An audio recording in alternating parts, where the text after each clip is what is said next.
I am the true vine, and my Father is the farmer. Every branch in me that doesn't bear fruit, he takes away. Every branch that bears fruit, he prunes, that it may bear more fruit.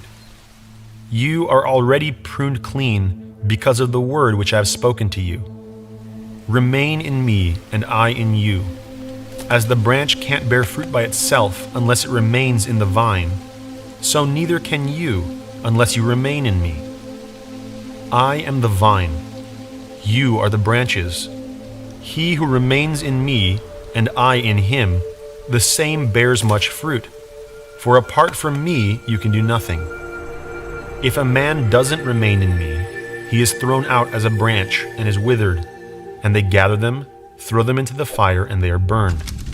If you remain in me, and my words remain in you, you will ask whatever you desire, and it will be done for you. In this is my Father glorified, that you bear much fruit, and so you will be my disciples. Even as the Father has loved me, I also have loved you. Remain in my love. If you keep my commandments, you will remain in my love, even as I have kept my Father's commandments and remain in his love.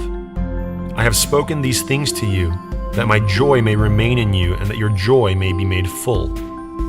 This is my commandment, that you love one another, even as I have loved you. Greater love has no one than this, that someone lay down his life for his friends. You are my friends if you do whatever I command you. No longer do I call you servants, for the servant doesn't know what his Lord does. But I have called you friends, for everything that I heard from my Father I have made known to you. You didn't choose me, but I chose you and appointed you, that you should go and bear fruit, and that your fruit should remain, that whatever you will ask of the Father in my name, he may give it to you.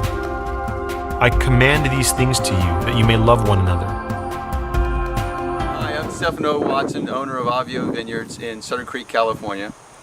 This time of year, we're busy pruning the vineyard. And in terms of winemaking, the pruning really is the most important part of the winemaking process. Because what we do in the vineyard here at the beginning of the year has huge ramifications on the quality of the wine that we're making. So what I want to start off first with is really defining what the parts of the grapevine of what we've got. We've got the trunk, and then we've got the cordons, and there's really, or the arms. And there's, on this system, there are two arms because it's a dual cordon trellis system.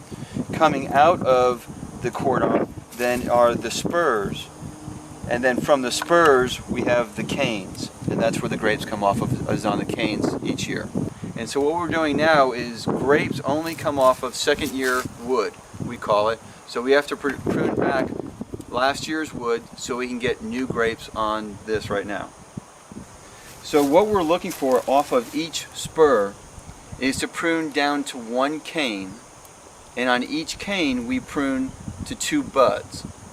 Each bud will then grow into a cane itself, and each cane then has 2 clusters. Alright, so here's the spur, and so from last year, this is last year's wood, or the year before last, and then where we pruned, we wound up getting 1 cane coming off of here, which was originally was a bud, and then this one here. So this year we want to go down to 1 cane, we prune there, and there's 1 bud at the base and 1 bud here, and we prune here. Then this bud will turn out to be a brand new cane for this year, and 1 will come off here at the base and come on up, and each cane will produce 2 clusters of grapes. I'm looking for the 2 shoots, 2 buds, which from pruning. So there's 2 buds right there. 1, 2. That's what I want. While I'm shoot thinning it, if you do it at this stage, you save so much money. And I just, like, that one's down low, get rid of it. That one I don't want. I pop off the bottom leaf and it takes a little longer, but I don't want that guy. And I do this on the morning sun side. The morning sun side. Because I don't want to burn. So in there, this is a perfect example. Look at all this junk. I don't want that little shoot. I don't want that little shoot. I don't want that little shoot. I just want the 2 shoots right there. and I'm taking one leaf, the base of the leaf, sometimes 2 leaves off, and that's how I'm seeing what I'm doing. I'm taking the leaf off, and then I'm seeing, okay, there's the 2 buds from pruning. This one didn't pop out. You know, that's okay, but that one did, so that's why it was base plus 2 there. That one didn't come out, the base did. So I'm taking, right here I got, this was just bad pruning. I must have done it, just kidding. So here's 1, 2, 3, 4. I'm gonna take that guy out. I'm gonna take this guy out. Okay, now I found that amazing because I've always wondered about why Jesus talks about cleaning the vine.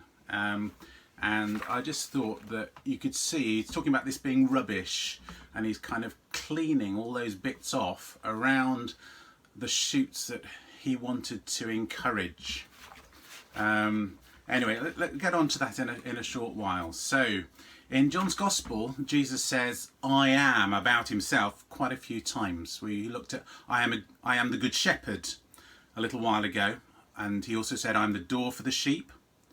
And we looked at I am the bread of life as well. And this is the last one in John's Gospel where he says I am, until he gets arrested, actually, when he says I am to the people arresting him. And they take a step back and some of them fall to the ground.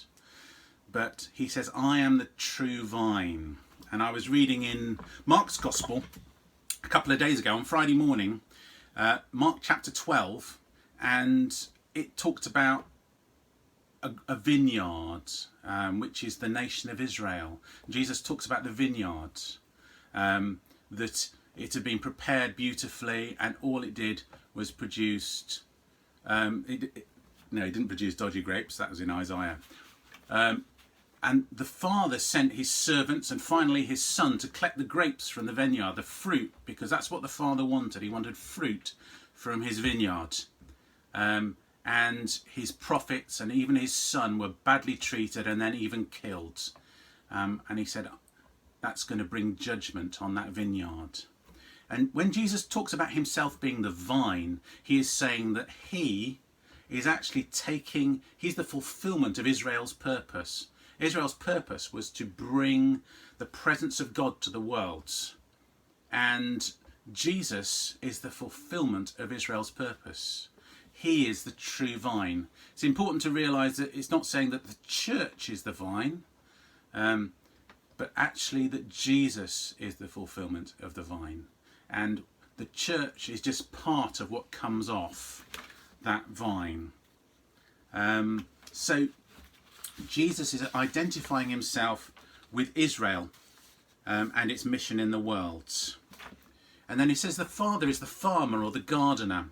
And you saw that man making sure that all those little bits of leaf and stuff which weren't going to produce fruit, they were just going to take focus away from the vine. He was cleaning them off, pruning them back, so that the fruitful branches would produce lots and lots of fruit. He said each of those canes will produce 2 bunches of grapes. He wants us to be part of a fruitful vine. And I just think it's an amazing picture which Jesus' hearers would have understood. They'd have known about that process of getting rid of all the rubbish so that it looks good, it looks all nice and green and leafy, but it's not going to produce fruit. And I thought first question for us all in that is there some stuff in our life which looks fine, which is kind of all pretty, but actually it's not producing fruit for God? Are we kind of accumulating stuff in our lives which is actually stopping us from producing fruit for God, for the Father, for the gardener? So that's my first question. And I had a little think, what sort of things might it be? A lot of these things are good in themselves, but if you do it too much, if it occupies your time too much, it actually takes you away from God. So reading newspapers or trashy novels, watching hours and hours of TV or YouTube videos or Netflix, too much car washing, you make your car into an idol, too much gardening, too much sport and stuff. I'm sure most of you are too sporty and you go out running and playing too much rugby. But all of those things, they're not bad in themselves, but if we let them take over our lives too much, they take us away from the real focus of our lives, which is to bear fruit for Jesus. And I don't know if you know, at the beginning of that little section, the farmer was going along with his big shears and he was cutting those canes back severely, really back almost to the vine of the woods, because last year's growth wasn't going to be bearing much fruit this year. And I think that my second thought is that when we're producing fruit for God, he sometimes, after a little while, and quite often after a little while, he will actually say, right, that's the time's over for that. It's time for a new season, and actually you're going to be doing something different. And that is what's going to bear fruit. What you were doing last year or 2 years ago isn't going to bear fruit anymore. You need to move on and do something different or in a different way. So I wonder if there's anybody here who's got a new phase in their life, a new thing that God is calling them to. It's different from what you were doing before. And what you were doing before isn't going to bear fruit anymore, because the time for it is over. The season for that is over. It needs to be cut back, and you need to allow God to bring forth new shoots and new fruit in your life. So those are my two main points from this. One is clearing away the clutter so that we focus on bearing fruit for Jesus. And second is it a new season? For some of us, it won't be a new season. We're meant to be carrying on with doing what we were doing before, but for some of us, it will be. And then Jesus talks about us needing to remain in the vine, to stay stuck in. Now, in real life, a branch can't detach itself from the vine. It just can't do it. You'd need somebody to come along and break it off. But actually, for us, we can detach ourselves from the vine. We can go off and do our own thing. We can ignore God. We can do all sorts of stuff which actually detaches us from the vine. And we can't get that sap. In real life, it's the sap from the roots, which is Jesus, which comes into our lives. In the spiritual, we need to stay firmly remaining in Jesus himself. We need to stay stuck into him, remain in his love. Now, Jesus is just about to be crucified, and these are some of his last words to his disciples. So I think they must be important. He goes on to talk about us being friends. We're not just servants or slaves. He calls us friends. I know this is addressed to the apostles, but I'm sure it is for us too, that we are his friends. And he says, true love is to lay down your life for your friends. And that's exactly what Jesus does in 24 hours or so. He lays down his life for his friends. So I just want to ask us to think about those three matters, and then we're going to move into communion.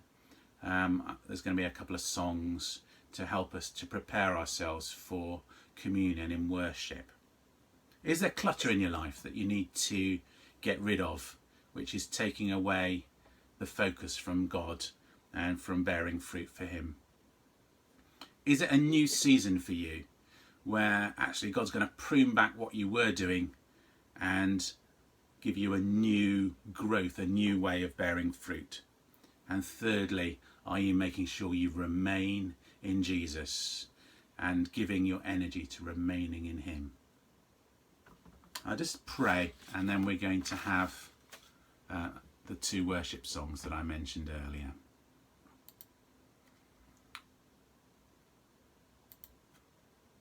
Lord Jesus, thank you that as we remain in you, you do wonderful things in our lives.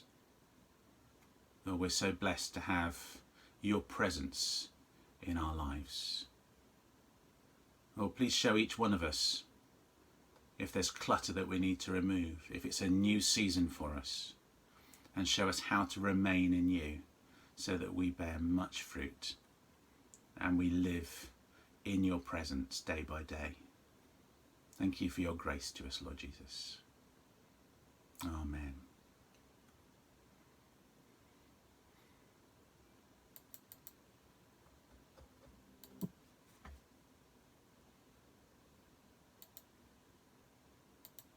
Oops.